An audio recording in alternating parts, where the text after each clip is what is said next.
It's the Real News Network. I'm Sharmini Pires coming to you from Baltimore. Brazil's chief prosecutor recently requested that arrest warrants be issued against 4 key politicians of Brazil's PMDB party. The PMDB party is a party that recently came to power when Vice President Michel Temer took over as interim president when Workers' Party President Dilma Rousseff was temporarily removed from office. Brazil's Supreme Court must now decide whether these 4 top politicians, 2 senators, a former leader of the lower house, and former president José Sarney, should indeed be arrested. This is only the latest twist in Brazil's ongoing political saga, which keeps getting more and more complicated. With us to discuss this is Professor Bonaventura de Sousa Santos. He's a professor of sociology at Coimbra University in Portugal and a distinguished legal scholar at the University of Wisconsin-Madison. His most recent book is If God Were a Human Rights Activist. He's joining us from Coimbra, Portugal. Thank you so much for joining us today. You're welcome, Joanne. It's a pleasure. So, Bonaventura, given the chief prosecutor's effort to arrest key politicians of the governing party, PMDB party now, what do you think President or former President Dilma Rousseff's chances are of surviving this impeachment process?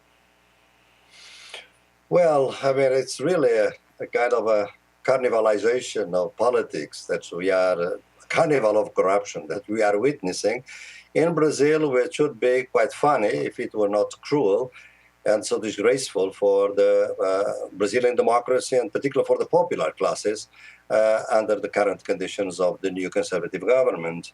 And it is really unimaginable what is going on. We take to the first 2 ministers of the President Michel Temer, Romero Jucá, planning minister, it had to be removed because of corruption charges. Then the minister of transparency, that is to say, the minister that would fight against corruption, was also fired because of corruption charges.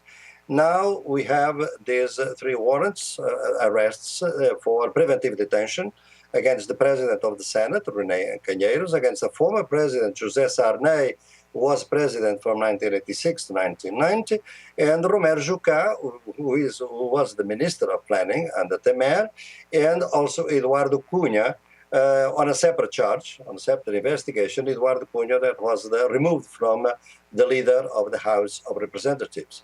Well, it is really quite unprecedented.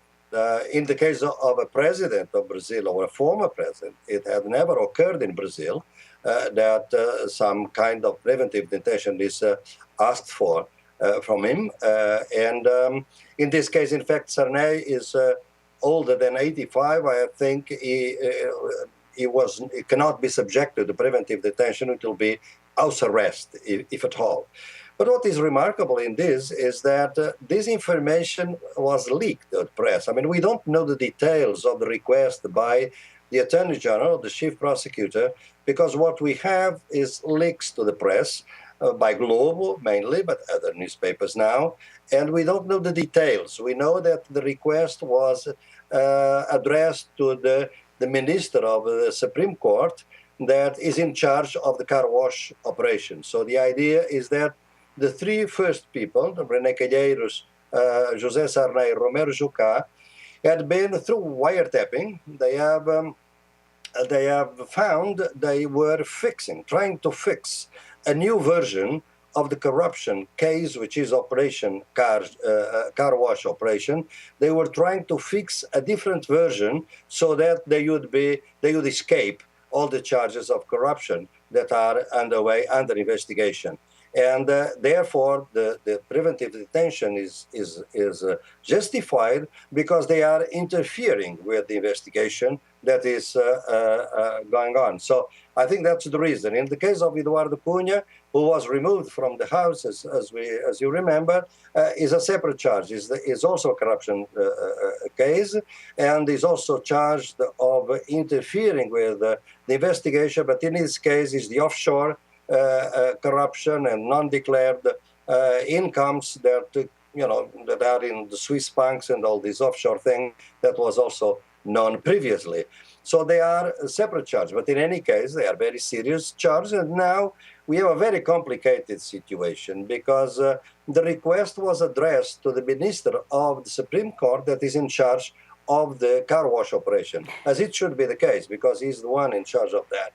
But if the request is addressed to René Calheiros, the president of the Senate, the order of preventive detention cannot be ordered by one single judge, minister of the Supreme Court. It has to be the plenary of the Supreme Court, because the other is the president of another organ of the state, which is the Senate. So it has to be a plenary of the Supreme Court to order is preventive detention.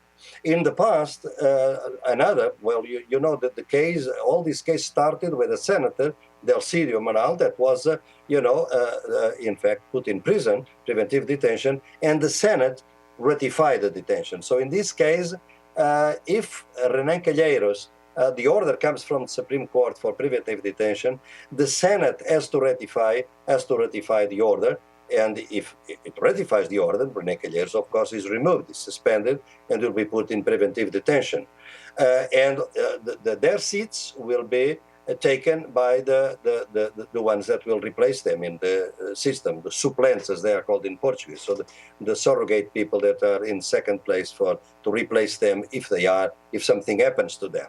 So there is no idea that will be any change in the voting in the impeachment case, because all these people belong to the PMDB party, which is, again, as we have been saying, I mean, it looks like in all this sea of corruption, President Dilma is the one that stands out as the honest one.